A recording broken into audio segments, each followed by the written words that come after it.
Hello everyone, and welcome back to our playthrough of Kerbal Space Program, Wraith Industries. Remember in last episode we finally managed to launch out of the atmosphere and into the space around Kerbin, and that got us a nice tidy bit of science. So I think our first order of business today should be to get some new equipment. Now, available to us at the moment, we have basic science, which will give us some of the first scanners from our ScanSat add-on.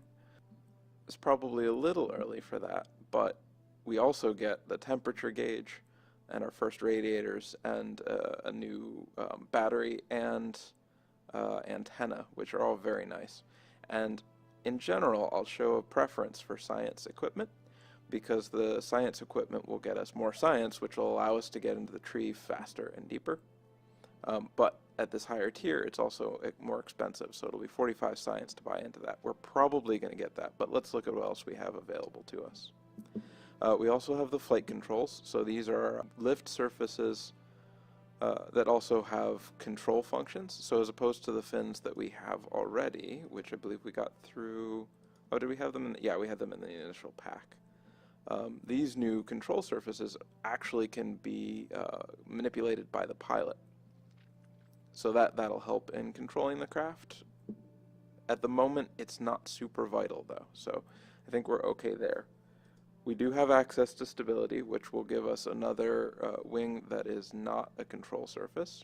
It's just a nicer fin that has higher relative wing area, so it'll be a static lift effect to stabilize the rocket, superior to the other. So the other one has a relative wing area of 0.12, whereas the new one would be 0.37, so substantial improvement so we could get the same effect with fewer wings. This also has the radial decoupler, which will be really valuable, and it has a nice aerodynamic nose cone, which will be nice for when we start having radially attached bits. The fuel tanks, of course, don't have any aerodynamic shaping on their own. The general rocketry will give us another liquid fuel engine. So to compare this with the other, this has a slightly higher efficiency, a slightly higher thrust, but has no ability to gimbal. So you can see under the propellant use levels and the ISP. So the ISP is a physics expression of the efficiency of the engine. The higher the number, the more efficient. So you can see this has 280 in atmosphere and 300 in a vacuum. So the one we already have has an ISP of 270 in atmosphere, but 320 in a vacuum. So this Reliant engine will give us a little more boost when we're on our way up. We'll use this especially when we start doing asparagus staging, and this will make a little bit more sense. This also gives us the bigger fuel tank, and it gives us a larger solid fuel booster. The other thing to keep in mind, of course, is what these will help us access. So the stability will give us access to the first aviation bits.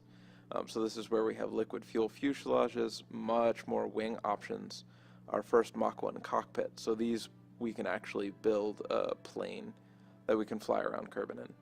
Not going to show a lot of attention to that early on. The wheels are really nice for making a science mobile that we can achieve some science around Kerbal Space Center, but otherwise we're not going to do too much with planes early on.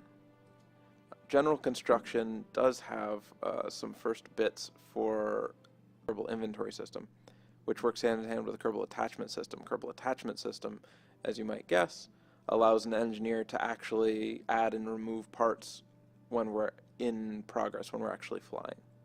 This will also give us a crew cabin it's really more of a plane cabin, but it will actually work very well on rockets as well. That does fit the small rocket format. And it has a structural fuselage, which again plays a much bigger part when you're trying to balance out a plane than when you're trying to put it into a rocket. Stability enhancers are a very valuable piece of equipment. These will actually stay on the launch pad and they'll hold your rocket in place. The other thing that we can use this for is to support launch tests. So basically, this will have its own stage effect, so you can keep your rocket locked to the launch pad while you're performing a test on a part, without ever releasing them. Or you can actually use it to stabilize your rocket on the way up. We also have the Rockomax brand decoupler, which we get early on for some reason. This is the large size decoupler, which we'll use with the larger fuel format, which we don't get until heavy rocketry at this tier. I think our first thing is an easy buy. We definitely want to get the science. And the next tier up is going to be very expensive. We're not quite able to buy that yet. It does have solar panels and a ghetto blaster, which is very important equipment. Solar panels will be very handy as we start doing more things with electrical.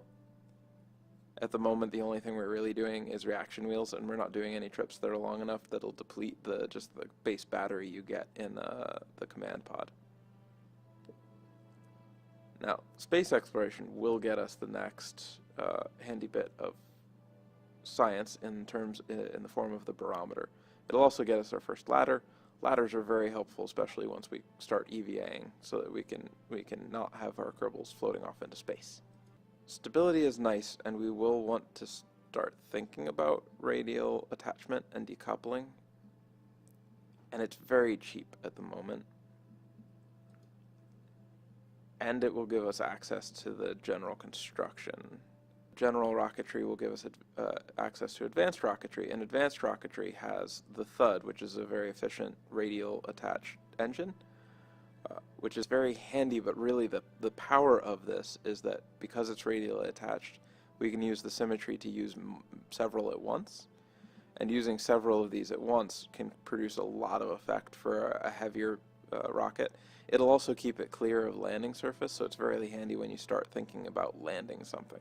We're a ways from that yet, so that is a less appeal than the Terrier. What the Terrier is, as you can tell from the ISP, is an 85 in atmosphere. So you remember our other liquid fuel rockets were 270, 300, which is substantially more efficient. But you notice in vacuum, this is 345, whereas those are 300, so you get a real improvement in space.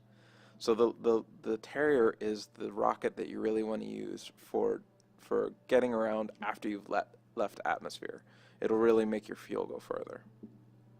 So I'm thinking what we'll do is we'll pick up the general rocketry, we'll pick up the stability because they're cheap, and then the real question, because we can afford one, is between advanced rocketry and general construction. So general construction will give us the crew cabin, which will be handy if we want to do rescues. It'll give us the stability enhancers if we want to do tests on the landing pad. It'll give us strut connectors, which will let us shore up our larger builds when we start doing them. Advanced rocketry will allow us to be a lot more efficient in space. So it's a tough decision here. For the time being, since we're just getting into our space legs, let's start with the advanced rocketry. With our new temperature probe, we'll be able to get more science, and we'll do fun and exciting things, but for now I think that's all we need from the science. Next order of business is we need to start upgrading our buildings. So the launch pad will set a limitation on weight. We're going to run into that really soon. Our last rocket was probably not going to challenge this, but the bigger the rockets get, the faster we'll run into this. Mission control will limit our contracts. Being able to do more than 2 contracts will let us get more money from any given launch. So that's also really attractive low-hanging fruit. And finally, the vehicle assembly building is really expensive to upgrade, but that'll be a substantial boost in the size and complexity of the rockets that we make. So we don't have enough to do this.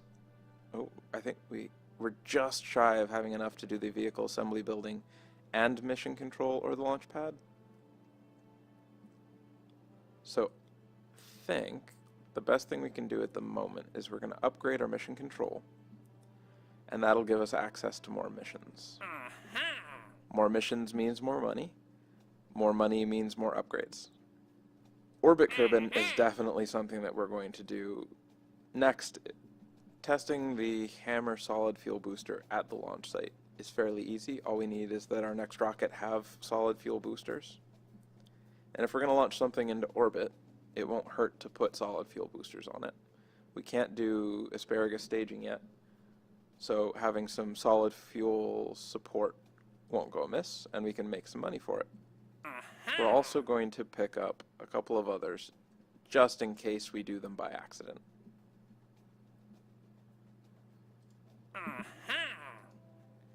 We can take enough parachutes to land safely, so we can actually conduct this test. The problem is we won't be going that slow that high. But we're definitely going to do this because it should be fairly easy to complete, and we can take more contracts.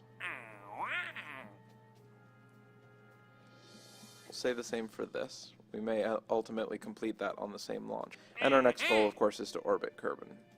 So with these and our new science toy, we're going to orbit Kerbal. We are going to get new science, advance our technology. This will be a good thing. So we're going to do a manned flight. So our command pod is easy, obvious. We'll put Valentina in our pilot seat, because she's going to be our first pilot to orbit Kerbal. And now we have all of these options, all of these wonderful options. So what we're going to do is we're going to put some large fuel tanks after in the staging, because we're not going to carry those back. We're going to take science while orbiting. So we did take our material bay last time. We'll repeat that again because it's good for science. We're going to put our engineer chip on.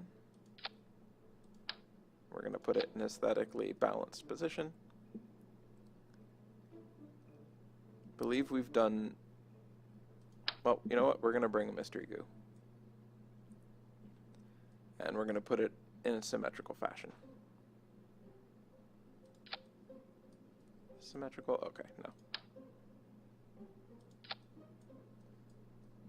On the back side, we're also going to put our new temperature gauge. In fact, we're going to put 3. 1 for the landing pad. 1 for low atmosphere. Okay, we're going to put 4.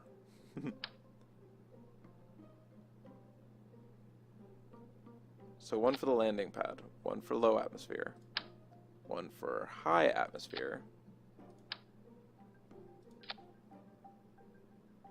1 for space. So 4 in total. And they almost look like they're balanced. So we're not going to look too closely at that.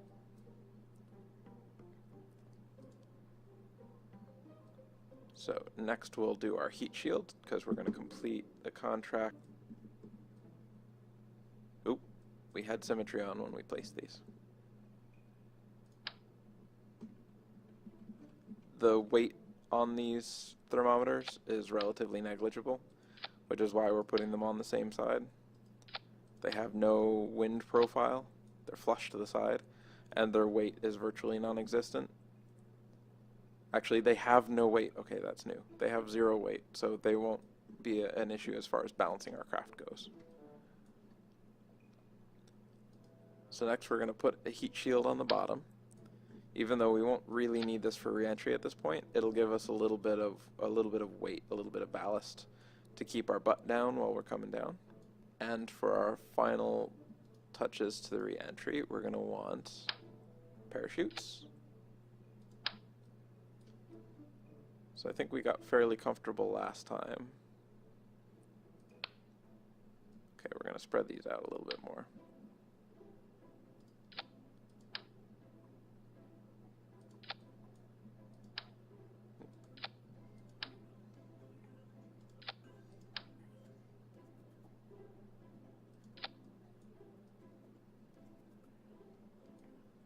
So we were fairly comfortable last time that our overwhelming amount of chutes got us what we needed. So this time we're only going to do two of the radial mount chutes, and we're going to do 2 drogue chutes to help slow us down.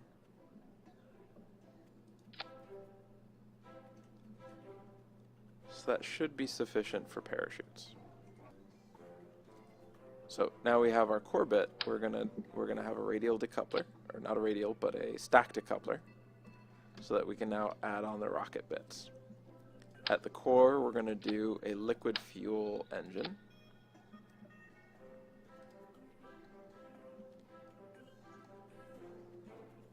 So we want to orbit and deorbit, which really doesn't take much, especially with the Terrier. So you know, we're even gonna go smaller.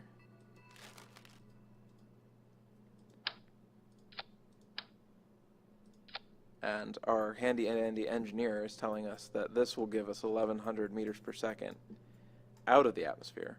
In atmosphere, you can see it would only give us 270. So out of the atmosphere, this actually goes a very long way. We'll add another stack decoupler because we're going to take a real step up in complexity for our rocket. We're going to do a couple more large fuel tanks. So what we're going to do here is a little bit of trickery. So we're going to combine the rocket types. So we have the swivel, and we'll keep this throttle low, but we'll use the gimbal and the swivel to let us steer our craft more efficiently. Whereas we'll actually use, so right now we're concerned with in atmo. So this stage 4 is giving us 1400 in the liftoff. But we'll keep that throttle low so we can use that to steer, and what we'll do is satisfy our contract to test the Hammer solid fuel booster. So that's the mid-size that we have so far.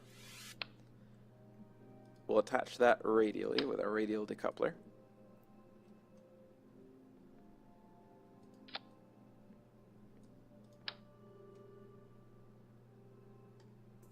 See how that's centered. Not quite.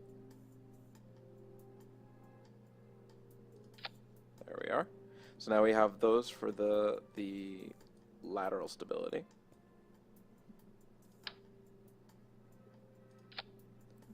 The liquid fuel will be our steering. This will give us the initial push to get up off the ground. We'll stick an aerodynamic nose cone on that to reduce the drag. And we will include fins to give us a little bit better stability. So remember, these are not control surfaces. These will not be used to steer at all, but they will give us the stability of the lift effect. Now, we don't want these pushing too hard straight off, but we do want these firing at the same time as our liquid fuel. So we're going to put those in a single stage. The solid fuel boosters will disconnect first. Then we'll detach our swivel, which has our better in-atmosphere push, which will leave us with our Terrier. So the Terrier, when we disconnect the swivel, we can engage the Terrier, so that'll be a smooth transition. Sometimes it's worthwhile having them in separate stages, so that you don't accidentally activate the other rocket with the throttle full open when you actually want to conserve that fuel. But for our purposes, we're doing something very simple. So we want our drogue chutes to be activated first, and we'll activate the other 3 chutes all in one go. So for a thruster limit, right now you can see our stage 5, which is our swivel and our hammers, is giving us a huge thrust to weight ratio at 3.4 and 1000 delta V. You can see stage 4, if we didn't engage this at all, because remember these won't be throttled, this will go up and down the throttle. If we didn't use this at all, it thinks that we'll get an additional 1000 delta V from pushing with this rocket. And right now, what it's saying is that we will burn these out before we burn out the swivel. So if we disconnected these properly with the staging, this is how far that would go in total. Instead, what we're going to do is we're actually going to dial this pretty far back. So now you can see our delta V, the total delta V it thinks went down, but you can see that first stage went way up. So we'll give this a try. This will give us an initial boost. And I think we're going to add a little bit more liquid fuel just to make sure we have enough punch to get us out. So I know we established that 2500 was enough to get us out last time. And we're not quite there yet. But bear in mind, when we get out of the atmosphere, that number jumps up. The other thing that we want to be careful with is that we want to know that we have enough fuel to get back. Because we're going to put this into an orbit, which means we need enough fuel to push the rocket fast enough to stay orbiting the planet. Once we get there, though, it's stable, and we need enough fuel to destabilize us and push us back down. So really, that's what our Terrier is going to get us. So in total, we have exceeded our part limit by 1 part. Oh, the agony. So we're going to remove the monopropellant, as our engineer report advised. And we can remove 1 more part. But which part do we want to remove?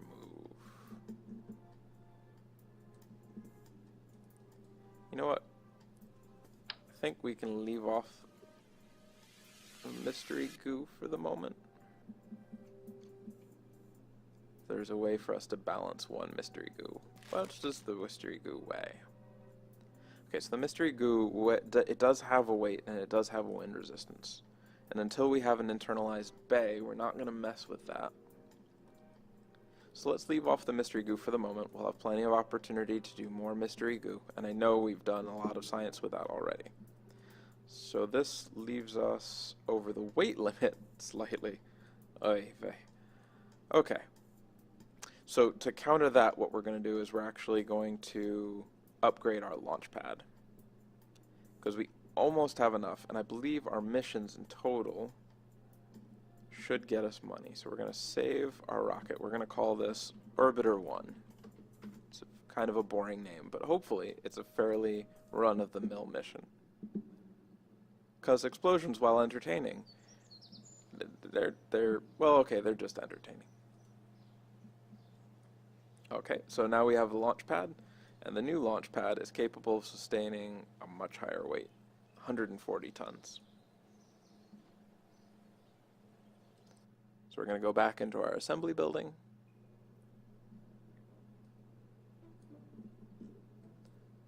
We did not pick up the launch stabilizers yet. So we're just going to move this down near the ground, and we're going to try and drop these just a little bit so that they're closer to the floor.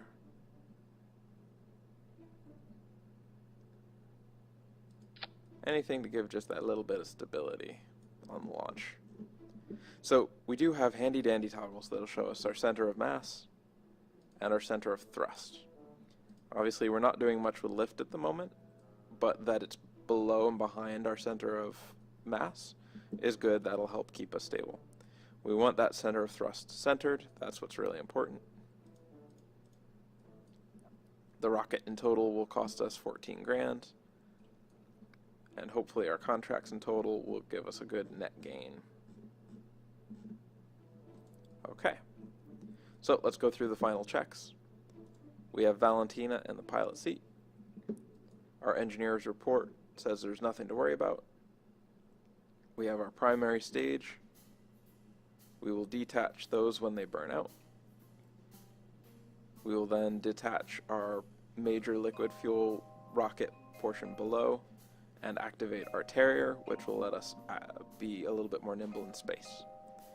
Once we've finished and deorbited, we can disconnect our Terrier, which will leave us with our heat shield and our remaining science. We have our drogue chutes to slow us down. We have our primary chutes to really settle us back gently. So let's give it a try. Enjoy our new upgraded launch pad, which looks more like a real launch pad instead of a hole in the dirt. Okay, so we want to orient our camera in such a way that we've got the, there we go, we want the flag on the far side. Peak thrust to weight ratio at the start would be 1.8. We don't need quite that much, but we are going to guesstimate our way in. SAS engaged, everything ready, 3, 2, 1, make rocket go now. Okay, we're gonna dial our thrust back just a little.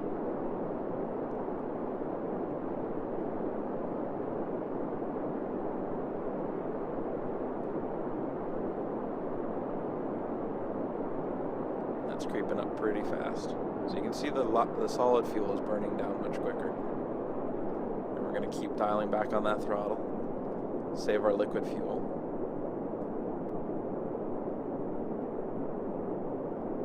So those solid fuel boosters are really just pushing us off the runway. Dialing back the throttle a bit more. So we're going to want to make sure that we dial up the throttle pretty quickly after we jettison those boosters to make sure we maintain our thrust.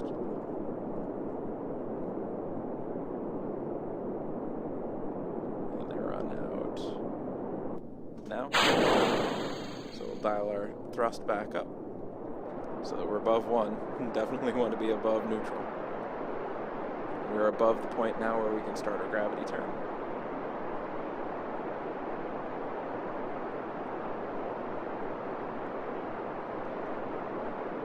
I'm going to keep nudging that over.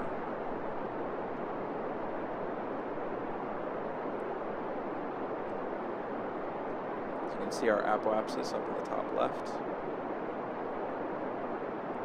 Going quite high, but our periapsis is still very much in the negative. So to have a stable orbit, that periapsis, we want that and the apoapsis to both be above 70.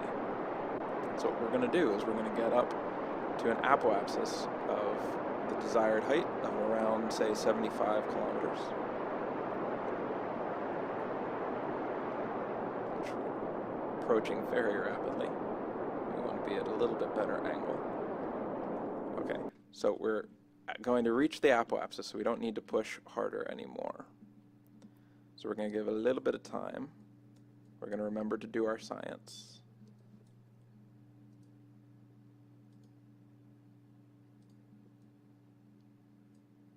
Okay.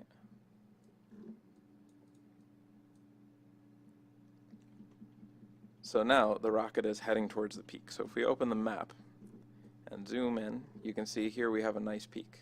So what we're going to want to do is when we reach that apoapsis, that is going to be the most efficient time for us to burn heavily prograde, very hard and fast, and that will start bringing up our periapsis.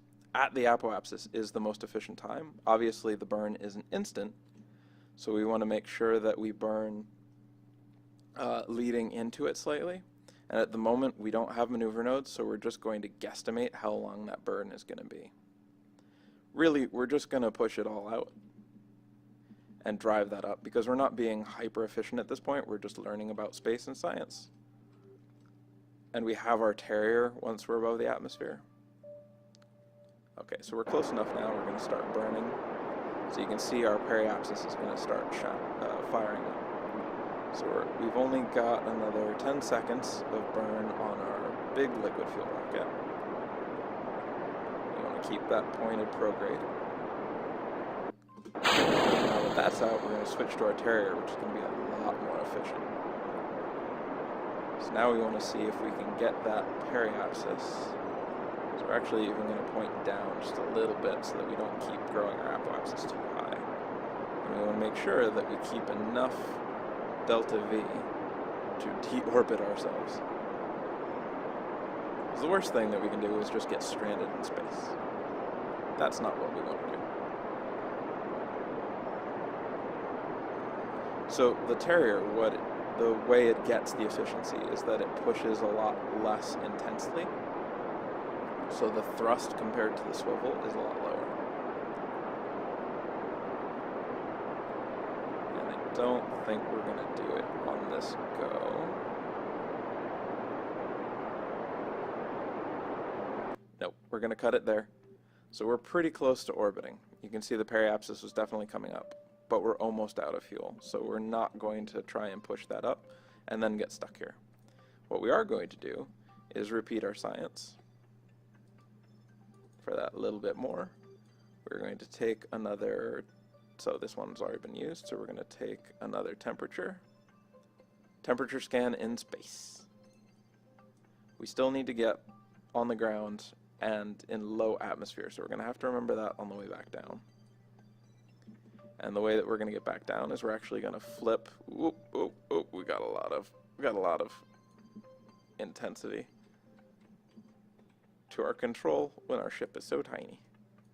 So we're going to flip retrograde. So right now we're going this way, enjoying the beautiful galaxy. It is really a beautiful game. Let's see if we can. So there's Kerbal, the sun. Let's see if we can see the moon.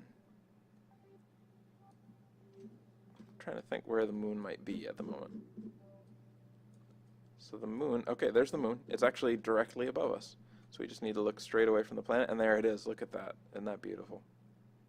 Okay, so now we're going to burn retrograde just to bring us down a little bit more intensely.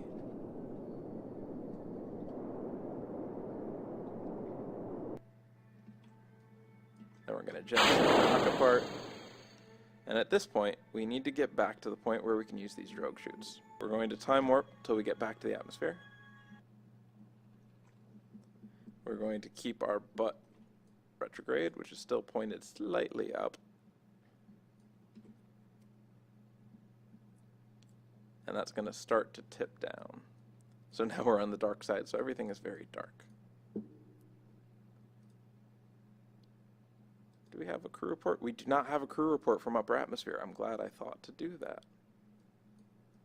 Because more science is good. We like more science. So we're going to accelerate very gently just to get back down into lower atmosphere. At higher time warps, you cannot control. At 2x, it's still doing everything. It's just doing it twice as fast. So we do have controls, but they're extra twitchy.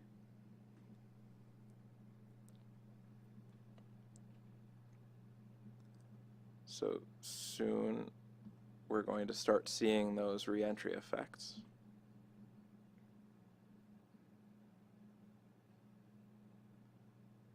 So you can see our butt is starting to glow because we're going very fast because we almost hit orbital velocity. We're going to try and keep aimed carefully retrograde for as long as we can.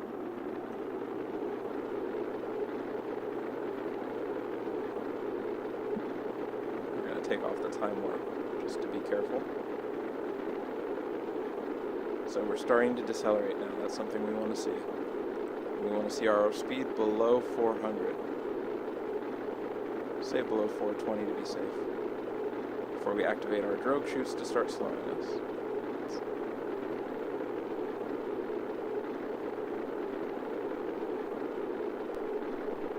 We're making an impressive fireball at the moment. What we're doing is almost essentially an air brake maneuver.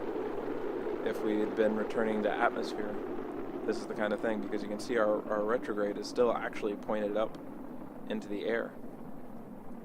So the brown means we'd be pointed below the horizon, the blue means we're pointed above.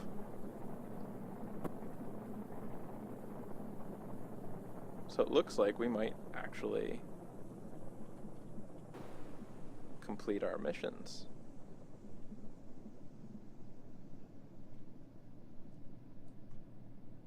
I'm sorry. Retrograde should be pointing into the sky if our butt is pointed towards the ground. So on this re-entry, it looks like we really could have used just the primary chutes.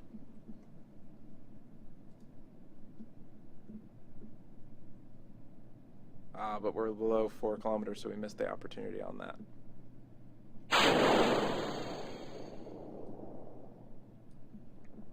Now we're going to come down for a nice, gentle landing. Which means we can, I know, it's a little dangerous, but we're going to accelerate it because we're okay, we're just parachuting down, everything is fine. That was the sound of nothing attached to us. We're okay. That was just a disconnected part. I'm going to tip our nose back up so that we can land on the butt. So we're now in the lower atmosphere, so we're going to take another temperature gauge. and then we're going to take the last one when we're on the ground.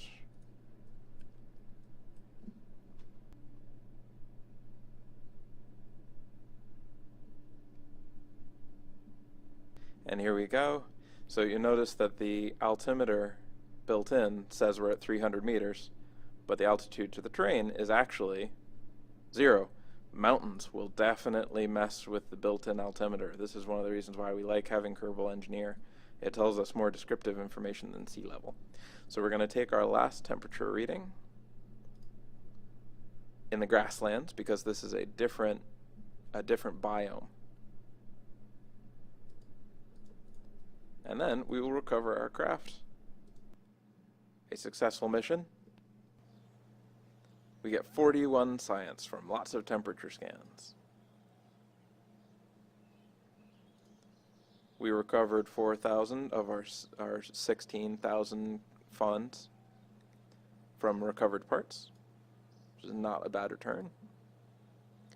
No XP because we didn't quite reach orbit, but we did get 61 reputation, which is nothing to scoff at.